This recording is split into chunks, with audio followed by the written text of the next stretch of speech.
question. Why do you think we put on the Christmas play last week, or we do a skit telling the true story of Christmas? Why do you think we do that? Jesus' birthday, yeah. Do y'all have a question? Do y'all have an answer? You don't think so? You don't think you know why? So at Christmas, Jesus came to a world that needed saving. People needed hope that all the stuff that they had done wrong would not keep them from getting into heaven, right? We need to know that we're going to go to heaven, and we needed that somebody to tell us that, right? People everywhere needed a person to go between them and God and say, I'll pay for all the wrong that you've done so that they have a clean record and can enter into heaven. Who was that go-between? Jesus. Jesus was his son, was the son that was the in-between, right? So Jesus was the one that went and told God that, hey, these people, they need some saving. I'm here to help them. Please help. Let me be the one, be their light. So today we're learning about light. Another way to say that is the world was dark and it needed a light, and Jesus came into our dark world when we needed him most, right? What would have happened if if Jesus didn't step in? They were all dark, they were doing all wrong things. What do you think would have happened? They wouldn't go to heaven, but how would our world be? Bad, yeah? There'd be criminals maybe everywhere, there may be murders all the time, right? Yeah. I mean, there would be no control whatsoever, right? So we needed Jesus to step in to give us hope for the future, okay? So he gave us light. So you see this is my light today. This is going to represent the light that we needed in our world. And this is the dark. So if I connect that light, does it light up? No, if I connect it directly? What do we need? You need to turn it on? We need to turn it on. There's no buttons on this. How am I going to turn it on? If I turn on the light, is that going to work? No, that won't work. That won't work. So as hard as we try, there's no way for us to produce the light we need by ourselves, right? We can't make this light up by ourselves, correct? We got to have all the components, right, to make it light up. So we can't do enough good to enter heaven by ourselves. What do we need? We need Jesus. Yeah, like Big Mike said, we need Jesus.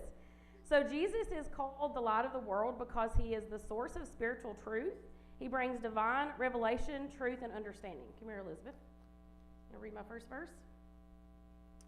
So you're going to read John 14:6. So right here.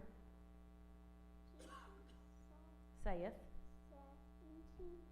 Unto him, I am the way, the truth, and the life. No man cometh unto the Father but by me. But by me.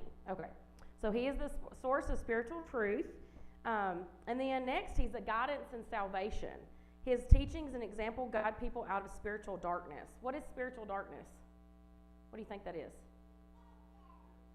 The devil, sin, the sin that we do, right? We have to ask for forgiveness. And onto a path preventing spiritual stumbling and leading to salvation. Come here, Silas. Silas is going to read John 8:12. Right here. Read it first. Then spake Jesus again into them, saying, I am the light of the world. He that followeth me shall not walk in darkness, but shall have the light of life. Light of life. Okay. So he's the one that brings us that spiritual guidance, that spiritual stumbling, leading to salvation. He's also has life-giving power. This is another sign of his light.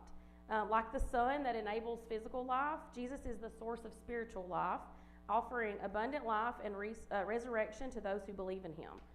Do we have to say, we believe in you? We have to take him, enter him into our heart, right? To cleanse us of our sins and to provide us salvation. He's also holiness and purity. His divine presence exposes sin, but also purifies, offering a way to live without being stained by the world, demonstrating perfect righteousness, right? So if this world was all about murder and sin, would we just fall corrupt into that also? If Jesus wasn't there to step in, would y'all be doing the same things if you saw someone else doing them? Yeah, usually so.